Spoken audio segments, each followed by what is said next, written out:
Before we dive in, here's another show you can enjoy in the True Story FM family of entertainment podcasts. Well, howdy folks, my name is Lester Ryan Clark. And I'm Keenan Diaz. And we're the hosts of The Exorcist Minute, a show where we examine, extrapolate, and excavate the scariest movie of all time. Each episode covers a single minute of William Friedkin's 1973 horror masterpiece, The Exorcist. If you like deep dives, this show is the deepest. Did you know the film's iconic theme song, Tubular Bells, wasn't written specifically for the movie? Or that the 1973 audience members were throwing up and fainting in the theater before they ever got a glimpse of the demon? What about all the crazy on-set mishaps, cast injuries, the director firing real guns? Ooh, ever wonder where Ouija boards came from or how they got their name? How about some history on the Catholic Church or the Roman rite of exorcism? Or maybe we can tempt you with some juicy demonology lore. Did you know that Pazuzu had an ex-wife? Find The Exorcist Minute on iTunes or Spotify or wherever you listen to your shows or at theexorcistminute.com.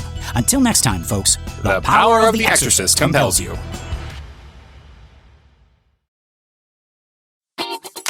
Ever wonder what bridges the gap between your favorite film genres, subgenres, and movements?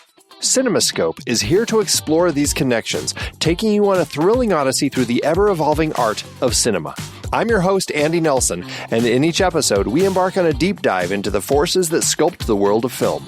From the styles you know and love, like heist films or the French New Wave, to the ones you may not be as familiar with, like Turkish Yeşilçam or Brazilian Nordwesterns, my expert guests and I unravel the complex tapestry of storytelling, style, and innovation that defines the world of film as we unpack the myriad catalysts of change that shape these diverse styles. Whether you're a student of film, a creative professional, or simply a devoted movie enthusiast, CinemaScope is your gateway to a richer, more immersive film experience. Don't just watch movies, understand them, appreciate them, and revel in their artistry with CinemaScope. Subscribe today.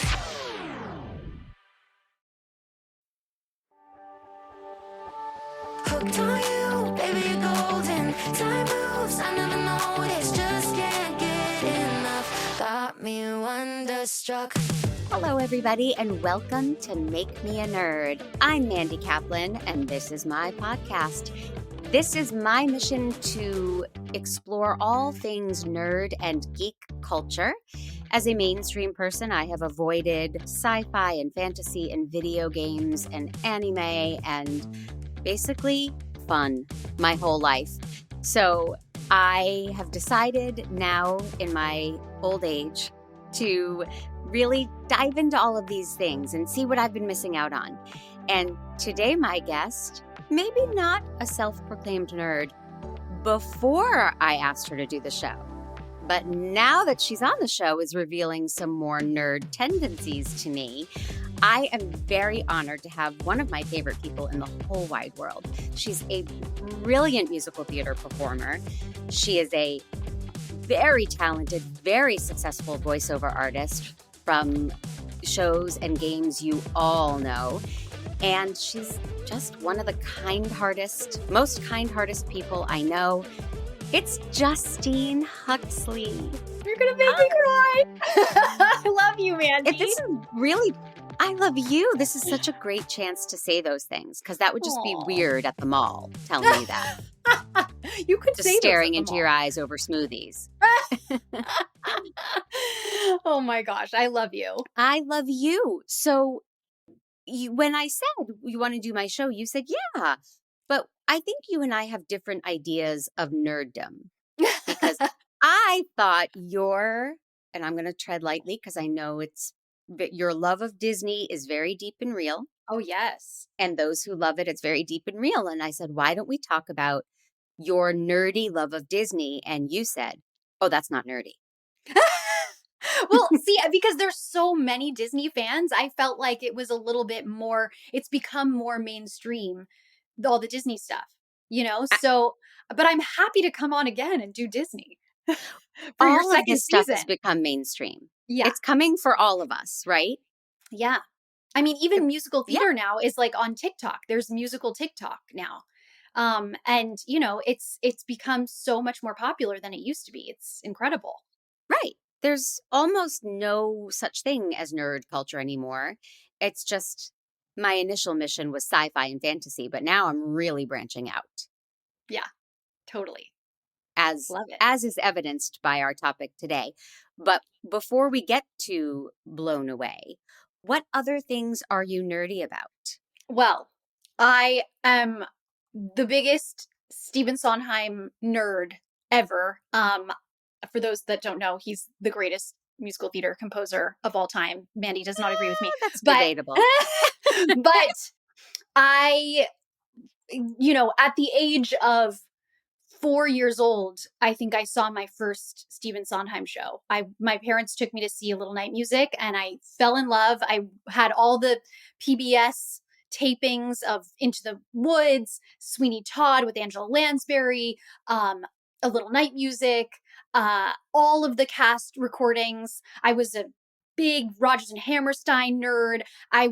My parents, we used to go to San Francisco for vacations when I was a kid. And because I grew up in LA, and there's a place in San Francisco called Ghirardelli Square. And at like age 2 or 3, I would get up in Ghirardelli Square and start doing full musical theater concerts for anyone that would listen.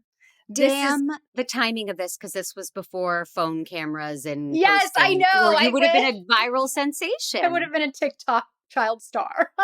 Well, side note, for those who are not familiar with Justine Huxley, she has one of the most effortless, beautiful, crystal clear theater voices I have ever had the pleasure of listening to, let alone getting to sing with and direct. So I can just imagine this 3-year-old with that angelic voice. Thank you. Yeah, it was, I mean, even on the monkey bars, it was like, I feel you, Joanna from Sweeney Todd. And I was a serious, God, even I would have beaten you up. I was a serious nerd of musical theater and also Disney. I loved Disney growing up as a kid. All the Disney musical animated movies, and we'd go to the El Capitan in Hollywood, and they have, for those that don't know, they have live shows before the animated film. So like they had, I remember when I was a kid, I went to Hercules, and they had a whole Hercules show. It was so cool. So I was so into that. And to kind of segue into Blown Away, I was very into art and art history, visual art, and was a huge museum nerd. I go to at least 1 to 3 museums a month. We have memberships to the Academy Museum, which is the Academy Awards Museum in like next to LACMA. I had a membership to LACMA for a long time.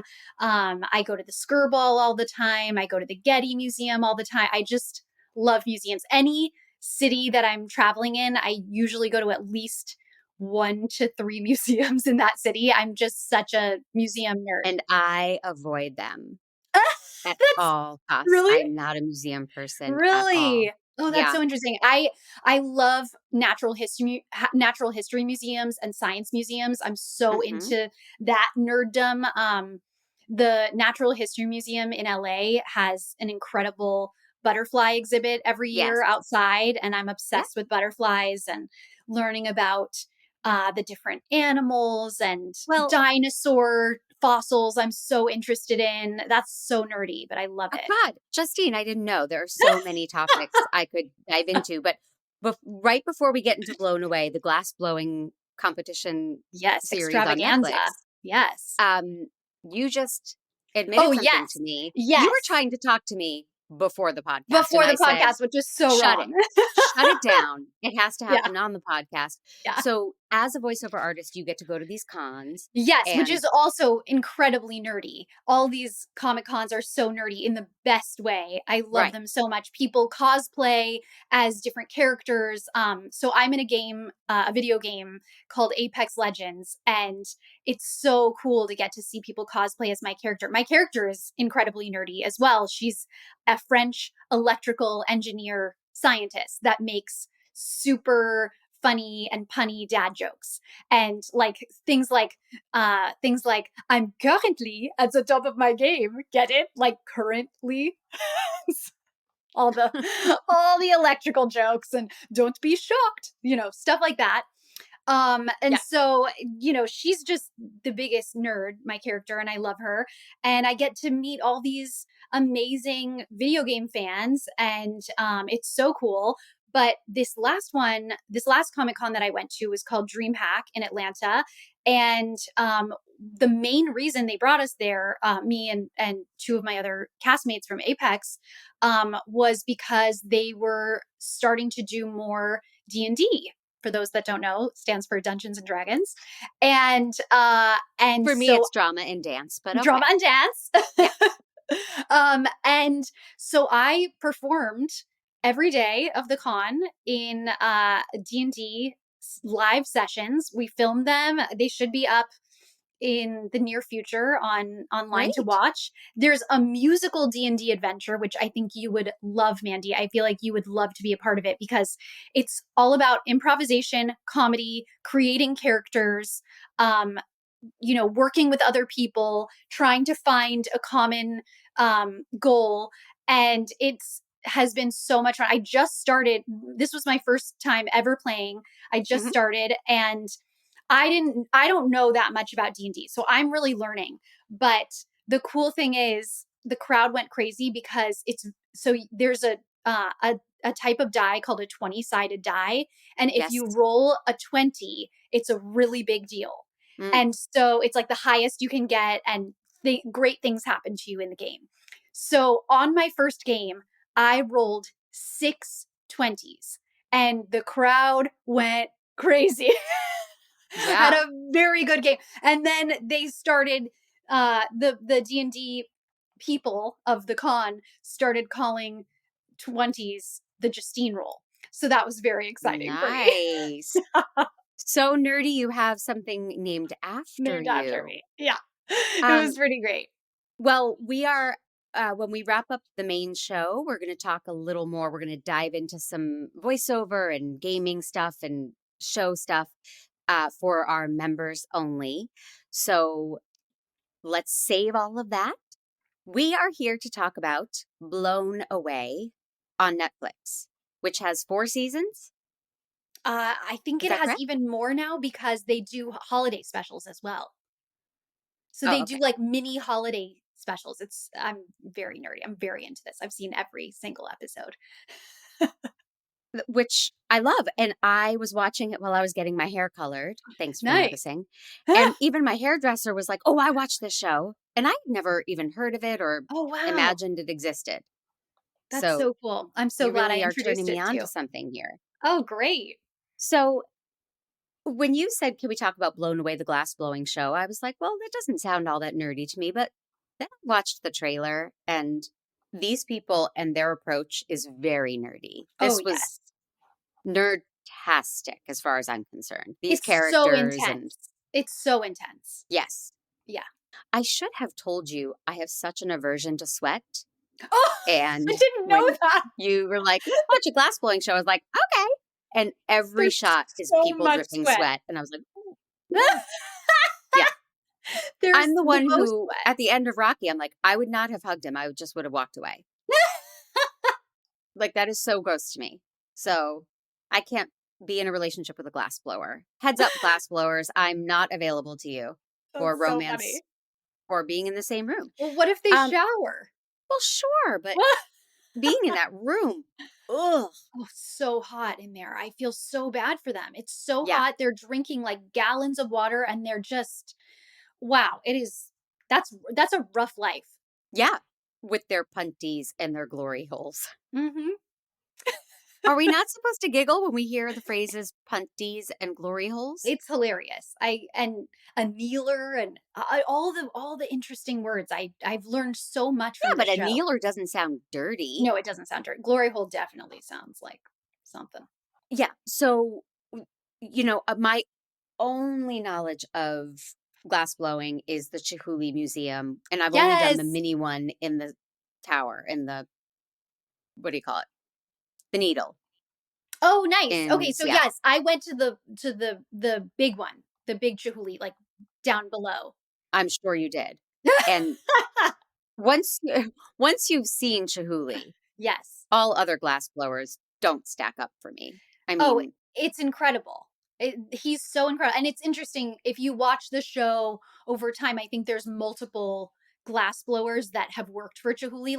Like in the finals of the first season, Janusz, Hmm. that was why he moved, I think, from Europe to Seattle, is because he started working for Chihuly. Oh, Because okay. it's so hard to make a living as a glassblower, just selling your own stuff. You like, and Chihuly is kind of like almost like a glass factory kind of thing. He has so many, he's not doing it all himself. Oh, of There would be course. no way. I mean, I've seen Right. Chihuly in like so many museums and so many botanical gardens. Like he was in Yeah. a botanical garden in Miami. Um and so he has hundreds of people, I believe, working for him. So it makes a lot of sense if you want to make a living as a glassblower to work for somebody of that skill. He's probably the most famous glassblower of all time. He's the only one as far as I'm concerned, until I saw Blown Away. Yeah. So the structure of the show is the same as Top Chef or any other competition. There's an assignment with like a theme that they must honor, and then it's off to the races. They're timed, and then they're judged by a woman named Katie, where I wrote her name down. Catherine. Yes. Catherine, the evaluator. Yes. Not a nice lady. She's very intense. And the thing that gets me over the course of the seasons, it's like it's the most dangerous thing they're doing. You know, they get burned, Right. and you know, there's glass everywhere that shatters, and she's like, so blah blah, you know, just like asking them questions while they're holding molten glass. And it's like, just let them be, please. Just ask them afterwards. This is not Top Chef where where something's in the oven and you can ask, like, I mean, even Top Chef, I feel like it's dangerous sometimes when they ask them questions and they're cutting sharp things and Right. cooking. But Right. this is like severe first degree burns kind of risk. So Yes. I feel like she needs to take it easy, and maybe the producers need to say, maybe ask them after or before what the deal is, while Right. they're not holding the huge punties that are like 50 pounds and, you know, and this molten glass. It was insane. And she's not Yeah. nice to them. You know, she would ask, like, so what are you working on? Oh, really? And you Yeah. think that's okay. Right. I was not happy, although the judge is adorable. Which Nate one? Uhas, Oh, adorable. the host. Adorable. Yeah. The He's host. so cute. Yeah. So this felt very pre-COVID to me, and I wonder how much the glass blowing industry has changed, because they literally blow into these tubes and then they hand it off to an assistant to blow into the tube. And uh you know, it was making me COVID edgy. And then the first woman was like, I made a piece where our breaths are Oh yeah, we're I saw. each Yeah, gonna blow into this thing together and combine our that breath. was And I was so like, oh gross. God, the COVID. Right? Yeah. And I'm like, what if you had a salami sandwich right Right. before work that day? Right. Does your piece smell like salami for the rest of its existence? Yeah. I don't know. Yeah. I was not into the blowing of the breaths in the other person's mouth. That was grody. It's so nasty. I mean, so we don't have time to go over, you know, each episode, each Sure. assignment, each thing. But I took extensive notes because my Oh my memory gosh, of is course you did. garbage. No, you are So great. if you thought I was just over here like reading a People magazine or like, oh, who wears it best? So what were you saying, Justine? No, that's not the case. Oh, I wrote. She called one of their pieces an airport gift shop. Oh, dolphin.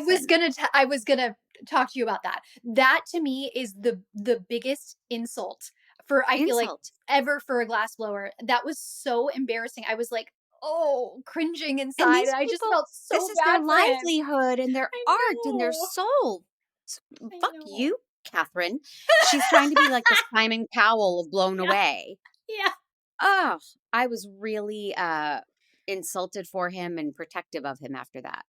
That was Patrick. It's so hard to do, and they're putting their hearts and their souls and their bodies on the line. Like it Yes. is like they're risking their skin and their eyes, and you know, there's some I think what I heard is there's not a long life to being a glass blower because of the burns that you get, Right. because your eyes can start going Yes. bad. Yes. You know, being so close to fire, your lungs and the Oh, smoke, it's, you know, it's a very hard profession. I would yes. never want to do it. I would never even want to try to take a class. Right. First of all, I don't think I could ever hold up that the punties and, Oh you know, God, every twist. time you I say mean, punty. Go ahead. um, you like Deborah, who is the winner. Sorry for the spoiler if you haven't watched it, but Yeah. Deborah said, I thought this was really important. She was saying that, you know, you can't use your back when you're holding these things. You really have to use your core. You have to use your legs, and I mean, they're almost like athletes because Right. it's like weightlifting. It's a It's limited really, shelf life. Yeah. yeah, it's like an athlete art. It's like a dancer almost, Hmm. but much more dangerous than dancing. Absolutely. Yeah. So they do this assignment and they make their things, and they're all most for the most part they're very abstract and very conceptual, and everything needs explaining. And then there's my favorite, Edgar, who makes very literal, detailed, realistic looking pieces. And then he got voted off after the second one. Yeah. And I was so bummed. So I did a tiny dive into Edgar, and he has a successful site, and you could buy his pieces, and a lot of Oh, them are already good. sold out. So I was glad that he is still thriving as a glass blower. That's great. I didn't do I'm that for happy all of for him. them because I didn't like all of them as much as I liked Edgar. But he was like a whippersnapper. He was 22 or something, and Mhm. I thought he was gifted. Yeah.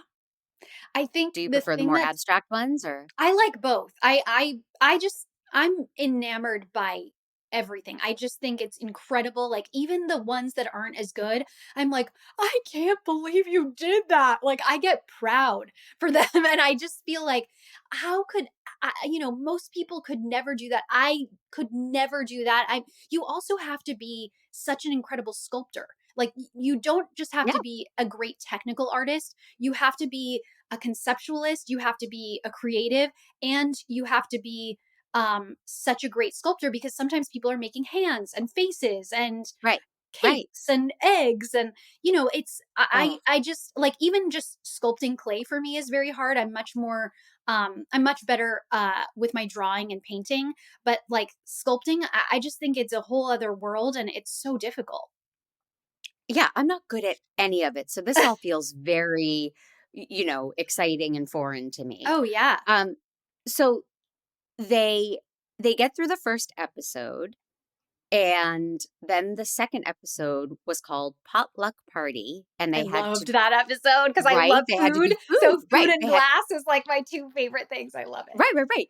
So uh a contestant named Benji is like, I don't like eating. It's annoying. That was so crazy to me because eating is literally my favorite thing to do in the world. Like I count down, like even as a kid, my mom would make fun of me because while I was eating breakfast, I would be like, what are we going to have for dinner? Yeah, And what are we going to have for lunch? I And still do that. as a kid, I would always say, what's my starch? What's my starch going to be? I was so excited about the starches. For those who don't know Justine at all, she is 92 pounds. So this is shocking news. But I love that because that's how I am. I'm always planning my next Oh, meal. Everything yeah. is based around food for me. I'll always think, oh, well, I'll go to that grocery store because that's near the place where I like the salad, and I'll pick up the salad after I grocery shop. I'm always planning Oh, yeah.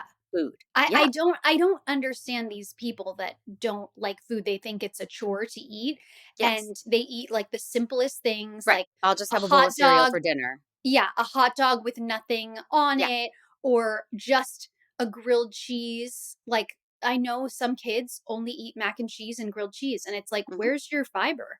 Where's your you know. That's a separate conversation.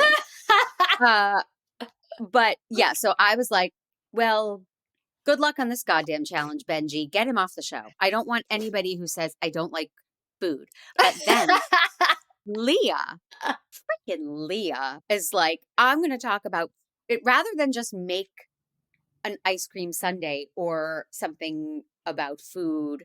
She decides to get political and, there's a food scarcity in the world. I And not loved everybody it. has, I I was like, loved it. lighten up, Leah. I loved it. I love when they get creative with their politics and, the meaning behind things. I think it's so interesting. But I get it. It could be cringe for some people, but I thought it was so cool. And I thought her finished product with all the texture on Mhm. the dishes, I thought was so interesting. And like, it almost looked like an ancient, caveman Like kind an of artifact bowl. that you would find. Yeah, Yeah. I thought I that mean, was I really didn't mind the cool. look of the piece, but Yeah, it was so pious to me I to, get that. stand up on her high horse. Yeah. But one of the things I liked about the show, although there's no interpersonal drama, it's not like Top Chef seasons Right. 1 through 5, where Yeah. the people were living in the house and hooking up and fighting. Yeah. It's not like that at all. We Right. just simply see them work. But they all support each other and they all say really nice things about, I was blown away, haha, by, her piece. It was so imaginative and cool, and except frickin' Deborah. From episode 2, she's the only one throwing shade. And I I resented it, and they set her up to be a bad guy, I guess. But they have clips of everybody else saying, I'm really impressed with her. And she's like, Mm. what she's doing isn't that great. I can do it in my sleep. I Screw you, Deborah. So here's Did the deal about glass blowers, I think.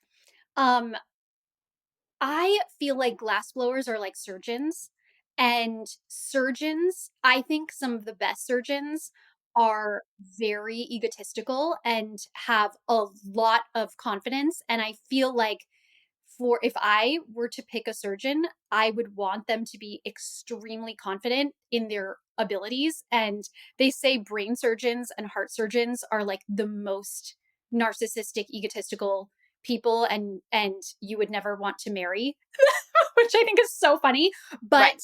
you would really, really want them to be your surgeon because they have so much confidence. And I Yeah. feel like with glass blowing, it's kind of like a surgeon. They have to be confident because if they're not, the glass is going to break. They're going to, the nerves are going to get to them and things are going to go totally wrong. And But especially with the time limit. But I get what you're saying. confidence is different than downright cattiness, I get that. Yeah. you Yeah, know? I get And that. I, she also touts herself throughout. Yeah. She is I was really great. really impressed with myself. Yeah. I'm obviously the best one. I have so many screw you, Deborah moments written down. But um yeah, I just thought it was ugh. And then let's get to it. She wins the whole season. She does. And I looked her up to see what she's up to, and there's controversy. Justine, have Oh, you ever gone really? down this rabbit hole? I follow her on Instagram, but I don't know the controversy. Tell me. So there's a change.org petition to have her dethroned. And it Why? has nearly 6,000 signatures. Deborah's work, this is what the petition says. I'm glad you asked. Deborah's work often won because of the message the judges interpreted and not because she produced high caliber art. To be clear, Deborah is skilled at blowing glass. However, in competition, her art did not rank among the top in terms of craftsmanship. The quality of her work was noticeably less superior to the other contestants, yet consistently received more attention from judges than other works. The winner of the show should have been decided on ability and skill rather than apparent political agendas. The state Very rests. interesting. Yes. Well, I felt bad for Janusz. I think he's so talented. I like his story. I did feel bad that she said in the last episode, she said, I'm more intuitive and Janusz is more mechanical. And I was like, oh, what a blow. What a blow. Well, And so I did feel bad. I do think she's so talented though, and I feel like her last piece with all the sausage links and the eggs, I felt like it was a little bit more creative than Janusz, so I felt like she did deserve to win, but it was a real toss up for me because he's so technically talented. right. She's also And they took the so whole creative. season under consideration, which they don't do in Top Chef. They Right. said, we're taking all of your works over the season. So I agree that when she stands up every week or nearly every week and says, this is to represent the disenfranchised and those without a voice. This is to prove that women are equal to men. She was very political. How do you say, well, it's not as good as his vase, right? You can't Right. say that. She Right. has backed you into a corner of saying, well, it's wonderful. Of course it's wonderful because you're trying to stand up for those who are disenfranchised. Like her, she said, I'm underrepresented or I can't remember the words she used. So I understand why she did it, but it to me feels manipulative. That's interesting. I never thought of it that way. Um, yeah, that's interesting.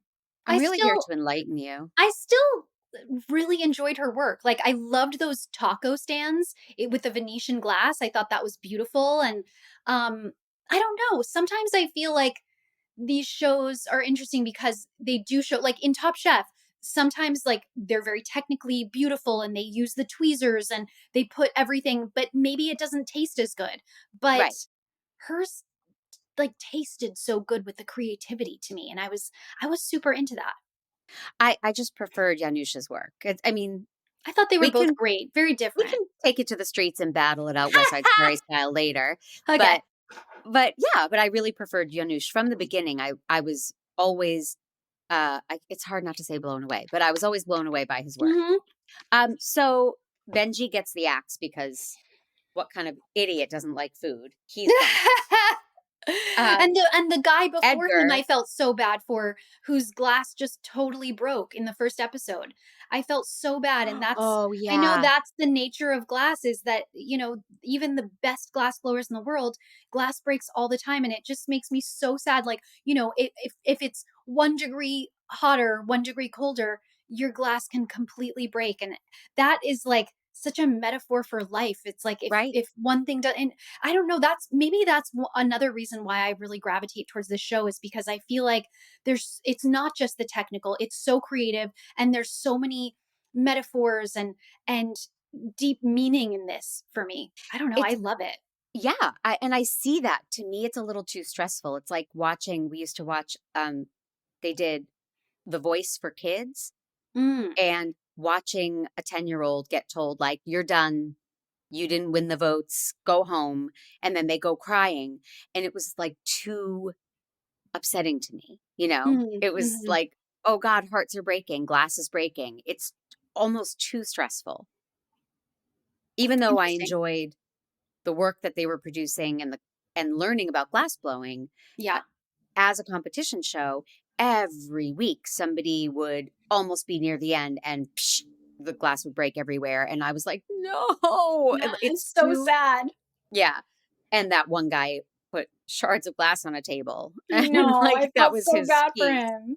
That was really sad. Yeah. Um, am I getting this right? Yeah, Benji left after that one. Then they did light fixtures. And Deborah said, I hope the evaluators see my creative genius. I've really been nailing it. I like her confidence. I think it's Oh, funny. I think it's funny. She God. really made me laugh a lot. She was so off-putting to me. I liked her. I think it's interesting to show the women glassblowers too because it's such a male dominated field. And Absolutely. I'm sure she was up against so much adversity Mm-hmm. and also you just have to be so physically strong to do Mm-hmm. it and mentally strong. It's like the only thing I can relate it to for voiceover actors is when you've recorded a whole session on Source Connect and you're or just record your own session and then everything deletes and you don't have a backup. And it's like Right. that's like with the glass breaking and it's like you've just Right. done all these hours of work. Well, And I mean, everybody has written a paper that it sure. didn't save or, yeah, Sure. it's Yeah. heartbreaking. Yeah. And you bring up being a female and how physically strong you have to be. There is a young woman named Momo I love her. who, but she is out of her league here. Oh, for sure. She's She's 24, I think, right? So she's very right, young. but I feel Edgar was that young and I thought he was good. yeah. But poor Momo, when they give her some evaluation, not even that harsh, And she gets really defensive and they don't get it. It's supposed to look that way. And I was like, no, you went on a reality show to have your work judged. Yeah. Momo, get over it. So she didn't last too long. But I thought, her story and being so young and wanting to prove herself as a young woman in this male-dominated field was exciting. Yeah. And I root for all of them. Yeah. Except for Deborah. So then I wrote, no, Edgar's going home with the light fixture. I was so sad. Yeah. And then I went to edgarvalentine.com and he's doing okay. And he made he made a little egg with chicken feet. That's and right. I like that. That's his signature on his website. Like you can get pins cute. with that or other things. So the thing about Edgar that was a little frustrating to me is that he had so much time after making the chicken feet and the egg. And they said, you had an hour and a half. You could have added something more. And I felt like he got a little cocky and was like, no, I'm good. You stand by your dish, Justine. You stand by it. Right. No, but that was me in high school. I was going to ask you this. When you would take a test, I was always the first one done. Not necessarily that I got 100%. But I was, knowing you and me as well as we do, I think that makes sense for our personalities. I'm just like, boom, boom, boom, get it done. And I make mistakes. And you're more thoughtful and take your time. And you're very thoughtful, though. You are very thoughtful. But yes, I usually would. Not with this kind of thing. I would be the Edgar. I would finish and interesting. think, this was what I wanted to do, and I did it. And I wouldn't want to explore, but how could I add to it? But how could I make it better? I wouldn't want to do that because that's what I envisioned. I'm done. Interesting. I just feel like if you have an hour and a half, you don't have to use whatever you make at the end of it, but you could just, you have free assistance. You have all this incredible glass and all the tools that you need, and might as well use your time. I don't know. But it's 9,000 degrees in there. This is true. Then don't become a glass blower. You chose this job. That's Edgar. Okay, so Edgar's gone, but I forged on, and we're on Clash of the Robots. The challenge is to make something that will affect life in the future. And then I wrote, Annette looks like Molly Gordon, but she has to stop laughing at her own unfunny jokes. She's one of these people who's like, so I just said, no. And you're like, that's not a joke, Annette. Calm down. She did look like Molly Gordon from The Bear from theater camp. Yeah. Okay. Right. I just think I think all the challenges are so interesting. Yeah. But then the next one was make a glass and a decanter, which to me felt like such a basic backslide. Yeah. They had to imagine all of these exciting things. And now it's like, make a glass and a decanter. Yeah, I feel like there could have been more creativity with that challenge, but it is interesting to, to go from the creativity and then go to how technical can you get? How technically great are you? Kind of interesting. I like that the episodes aren't too long either. They're very bite-sized. Yeah, it could be an hour-long show like Top Chef, but to me, I feel like that would be too long for this. I feel like they're perfect. Like, I think some of the episodes are like 23 minutes, 25 minutes. I feel like that's a great amount of time for a glass blowing episode. I agree. And, there are these places you can go now and pay money to break shit. Have you seen this? Yes, I have actually. They do it on the Housewives all the time. That's so funny. You can, I guess, like hammer stuff or throw stuff on the ground and smash it. And that is what these people do all day long, sometimes accidentally. And sometimes they're like, oh, screw it. This doesn't look like I wanted it to look. Boom. They throw it on the ground and smash it. But they are the least relaxed people I've ever watched. So I don't know about the psychology of breaking shit to ease your tension. Would you want to do that? Would you want to break stuff? No. Me neither. I don't think so. That would be, it's destructive. And to me, I'd be worried like, oh, what if I get like a piece of glass, that like pops up and like cuts me. I don't know. I just, I don't like it. And then it's just messy all over I don't know. It's not my thing. Yeah. I mean, I guess there's a certain amount of satisfaction, but I would rather pop bubble wrap.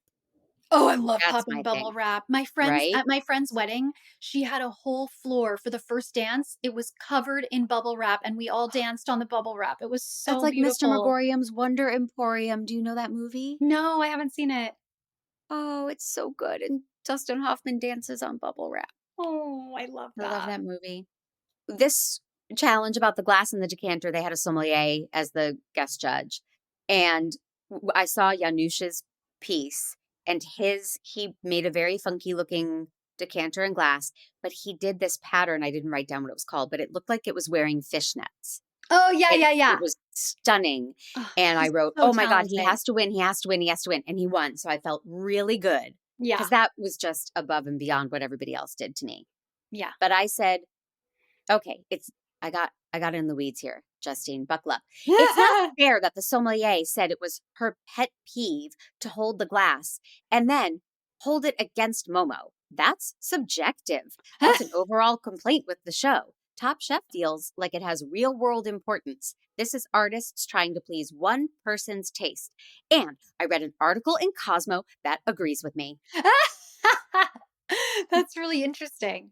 That's interesting. Yeah, Right? because you and I are both like super fans of Top Chef. That's interesting. I feel like Top Chef is still pretty subjective, but the thing with this and Top Chef is that this, you can make a lot of things and still be interesting to some people, even if it doesn't interest other people. For Top Chef, like, there's a thing where if your chicken is raw, I think this is an automatic out. You should go home. If it's not edible, you should go home. For this, like, Yeah. yes, if your glass breaks, you gotta, if you don't put anything up there, you gotta go home. But it's much harder, I think, to decide on this show than Top Chef, because Top Chef is like, is it delicious? Is it beautiful? Right. But they, first of all, they have 3 judges for a reason. Right. Yeah. On Top Chef, right? It's not just one. And Catherine would say, oh, I never like it when people use gray in their work. Well, that's not Mhm. fair, It's not so, fair. That's not fair. Yeah. But then this episode got rid of Leah, who did the food scarcity thing, and I was happy that she was gone. And then they did my favorite assignment, pop art blow up. That was very cool. And this was very cool. This was my favorite of Deborah's. She did it was things from the bathroom. So there was a hairbrush and a towel, and Yeah. she did toothpaste, and she made Yes. this giant, beautiful dollop of toothpaste coming out of a tiny little toothpaste tube. It was very cool, heightened pop art. I mean, that's what glass blowing allows you to do. Oh yeah. Yeah, those pieces could have been in a museum. I loved it. Loved this challenge. But I said I prefer the literal interpretations like Alex did a pill bottle, Mhm. That was so cool. right? With 2 pills inside and I 2 pills on loved the his outside. work. And the host, why am I blanking? The host's name is Nate, right?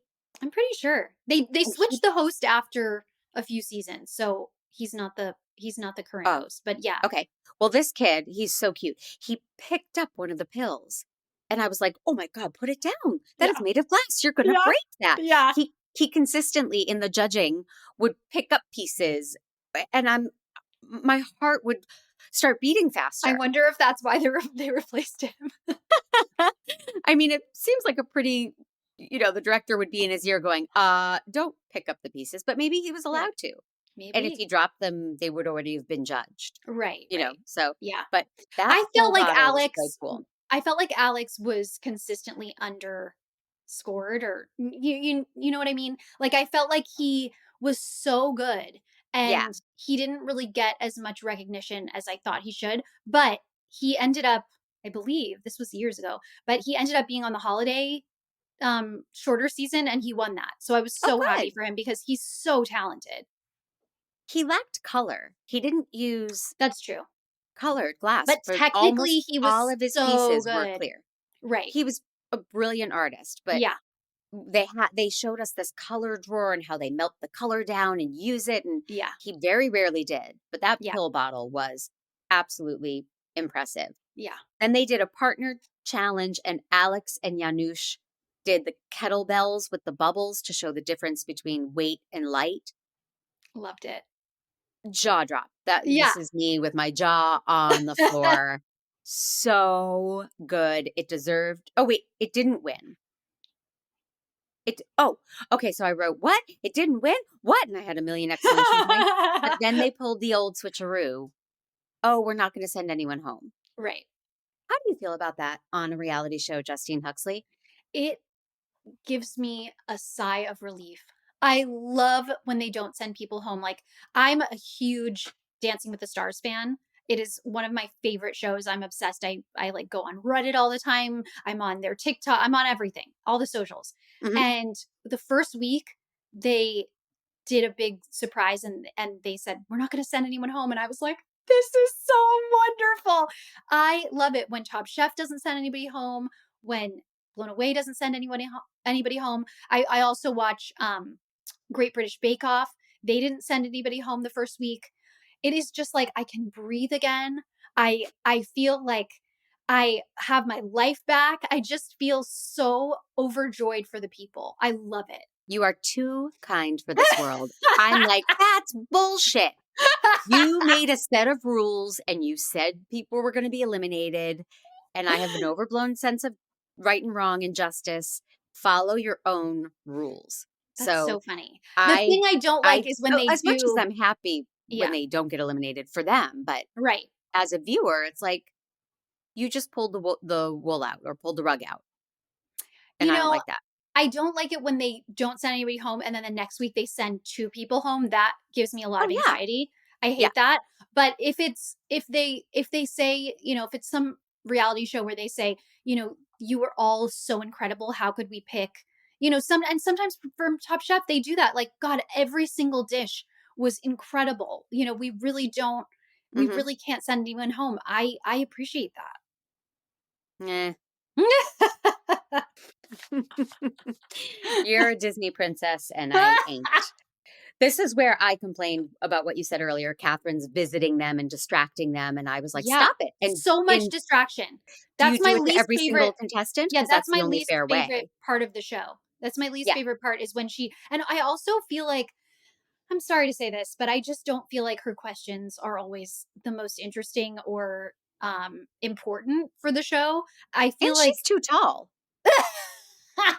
Well, she can't help that, but she can help her questions. I feel like the writers or the producers need to give her better questions because I feel like it's a lot of the same questions over and over. And she also doubts them all the time. That's what makes me really frustrated is she says, well, we'll see how much time you have. You really think you can do that in that amount of time?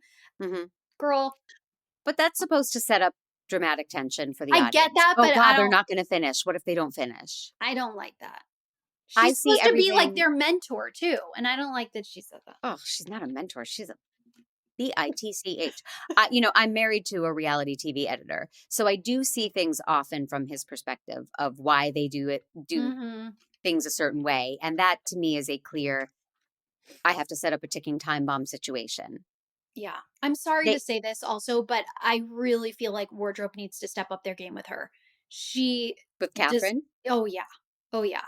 Oh, I guess I didn't notice. She just, it's Netflix. They have so much money and she wears things that are like ill-fitting and doesn't have much color.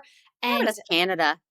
I just feel like how they do it in Canada. Don't worry about it. Gosh. It's just if you're the main judge on a show, like look at Top Chef. Look how amazing their outfits are. Sometimes wacky and weird, but I'm in this for the art. And let's put art in fashion for this show, please. I feel like I want to start going like da da da da. No, that's graduation. What's a political, you know what I'm talking about, the march. Yeah. Let you get up on your soapbox and really make a difference in this world. In the fashion. Yes. Get out there and vote for more fashionable outfits for Catherine. Yes. Catherine Brown, is that her name? Catherine Grayson, I think. Wait, that's Catherine Gray. Gray. I knew it was a color. Yeah. Catherine Grayson is the Kiss Me Kate actress. Oh, okay. So I was happier when it was fewer contestants in the last few episodes because then they really got a chance to explain their pieces. Yes. In the first few, they would go to the presentation, which is this beautiful room with frosted glass windows, and they step in and all the light is perfectly illuminating each piece. But then they would sit and dissect just a couple. Then they would ask those 2 or 3 blowers, now what were you thinking here? Why did you make it this way? I'm sure they asked everybody and they only showed us a few of Right. those conversations, but Mhm. I felt ripped off. Like, Yeah. I want to know more about the dumb potatoes Deborah made. Not really. But then they get to the best in blow, the last episode. That's right. Punny, best in blow. And it's an interactive gallery. And this is what you referred to before. For some reason, Deborah went to like breakfast all over the room with sausages and an egg, and the egg I thought that was represented so women. cool. It was very cool and literal, which, as Yeah. you're learning, I love. Yeah. But also when she's like, this represents a male-dominated industry and the egg is the only woman. And why do you vote against it? I loved Janusz's piece, and his was Beautiful. like earth, air, fire, water, right? All around the That room. globe, to me, like, how do you even make a globe out of glass? That was, and I loved the way they showed the cool thing about this show is how they show the process, and the process of him putting all the teeny tiny little glass pieces of the earth on just a flat surface and then rolling it over to get that map. I was I literally was blown away. I was really blown away. It was incredible to me. But you know what Deborah called it? A visual cacophony. Oh, Deborah. If I see her, right? If I meet her in person, I imagine she does get yelled at wherever she goes because it was mean-spirited. Not just, oh, she's awkward and unlikable. I would never care about that. But she was really taking shots. That is their livelihood. Yeah. So if you're a contestant and an equal and you're criticizing, I really don't wonder like though that. how much was her and how much was the producers saying, give it everything, tell me everything.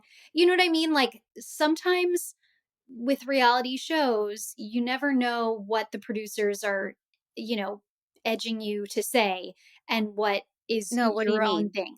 Like It's all real. sometimes Every word of it is producers real.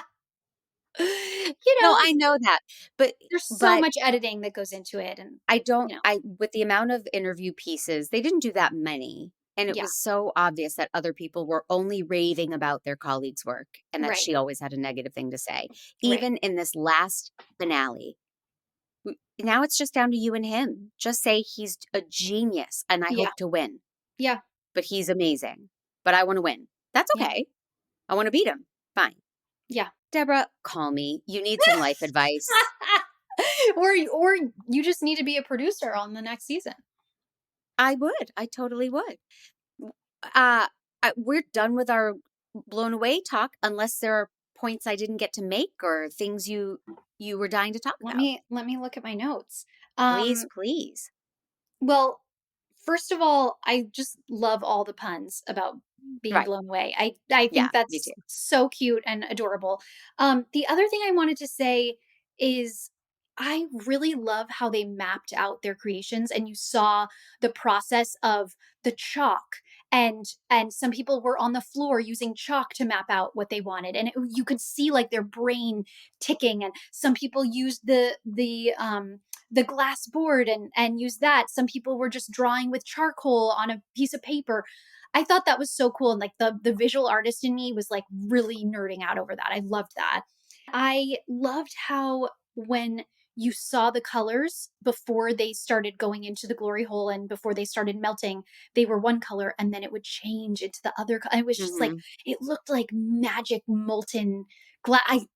I just think it's gorgeous and I'm obsessed with it. And That's I like love the Paz Easter eggs when, it looks yellow, but you drop it in and it's really red Yeah, once it gets in the yeah. water. Yeah. Yeah, I love that. And then I just love how, they kept saying like the reality is glass breaks. And I was just Mhm. like, yeah, that's that is the reality. And, things break in real life, and you have to overcome the challenge of broken things or things that don't happen as you would like them to happen. And you have to figure out a way to come back from it. And I just love the message. That is a perfect metaphor. Yeah. I didn't go that deep, but now I will. It hits me. I'm so glad. I'm so glad you introduced me to this. This is not something that I had heard of. It was not on my radar. It was a quick and easy, fun watch, and I got invested in some of these artists. And so thank you for nerdifying me about glass blowing and reality competition. Awesome. Okay, so I'm going to do my business, and then Justine, for our members, I would love to pick your brain about your animation career and hear a little bit about that stuff. Yeah. If you'll stick around. For sure. So let me tell everybody that Make Me a Nerd is a production of True Story FM, engineering by the peerless Pete Wright. My theme song is Wonderstruck by Jane and the Boy. Please reach out on social media at Mandy_Kaplan_Clavens. That is Instagram, and those are both Ks. If you're listening on Apple, please leave me a review, write a review, click the 5 stars, reach out. Let me know what you think. Let me know if you have suggestions for future episodes. And if you are not a member and you would like to hear things like a bonus interview with Justine and some of my other incredible guests, please go to makemeanerd.com. $5 gets you all that bonus content, and it gets your episodes ad-free and early. Bye, everyone who's not a member, and hello to the secret society. Wonderstruck.